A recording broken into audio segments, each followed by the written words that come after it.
Halo semuanya, kami dari kelompok 5 akan membahas tema gemar belajar berdasarkan kepribadian cerdas dan humanis.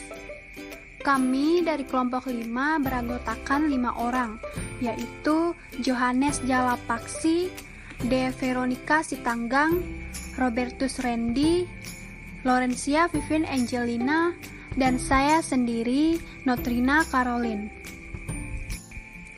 Nah, teman-teman, sebagai mahasiswa Universitas Sanata Dharma yang gemar belajar, tentunya kita harus menyiapkan beberapa strategi belajar.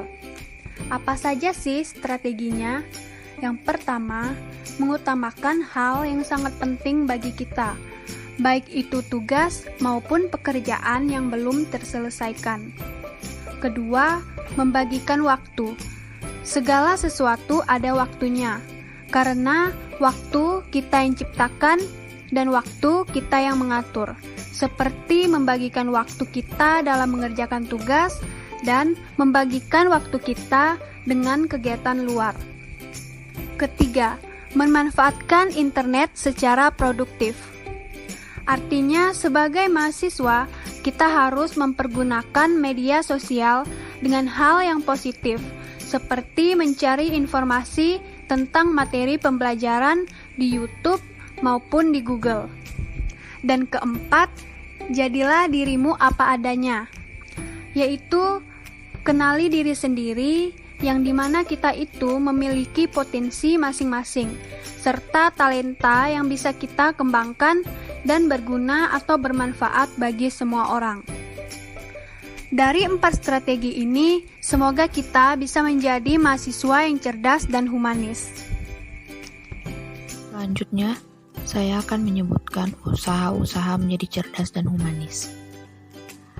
Menjadi mahasiswa Universitas Sanata Dharma yang cerdas dan humanis, kita harus mengusahakan diri menjadi pribadi yang reflektif, lurus hati, gemar belajar, dan berkomitmen. Mahasiswa Universitas Sanata Dharma tidak hanya gemar belajar, tetapi juga harus menjadi pribadi yang cerdas dan humanis. Karena Universitas Sanata Dharma didirikan untuk formasi manusia utuh, yaitu pendidikan menuju manusia yang jernih hati nuraninya, terasa keahlian dan ilmunya, serta terlibat dalam pengembangan kesejahteraan bersama.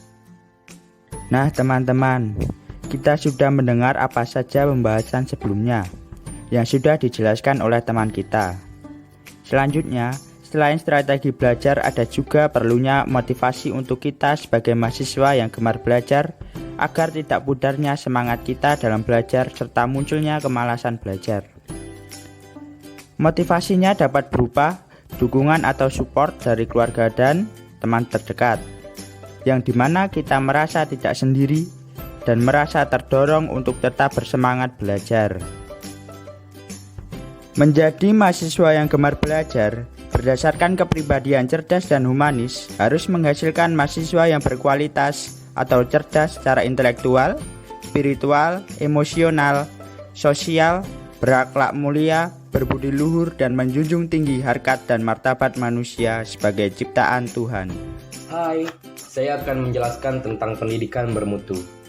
Dengan adanya hal tersebut akan tercapai dengan baik apabila dilakukan dalam proses pendidikan bermutu yang meliputi input atau masukan dan proses yang berkualitas. Input pendidikan berkualitas apabila siap berproses dengan baik maupun menciptakan pembelajaran yang aktif, kreatif, inovatif, efektif, menyenangkan, dan merdeka dalam menggunakan pendekatan yang cerdas dan humanis. Setelah itu, saya akan menjelaskan tujuan kepribadian cerdas dan humanis. Tujuan dari adanya kepribadian cerdas dan humanis di Universitas Sanata Dharma ini adalah agar membentuk kepribadian kita sebagai mahasiswa menjadi pribadi yang cerdas, optimis, dan bermanfaat bagi kepentingan banyak orang. Teman-teman, kita sudah di bagian akhir nih. Jadi, sesuai penjelasan di atas, kita sebagai mahasiswa harus tetap semangat belajar, tidak boleh pesimis, dan yang paling penting, tidak mudah terpengaruh oleh teman atau salah bergaul dengan orang lain. karena hal itu merupakan dampak yang sangat besar bagi kita yang akan terpengaruh dan menjadi malas. Dari kelompok 5 berterima kasih untuk teman-teman yang sudah menonton dan mohon maaf apabila ada kesalahan dalam berbicara. Salam dari kelompok 5.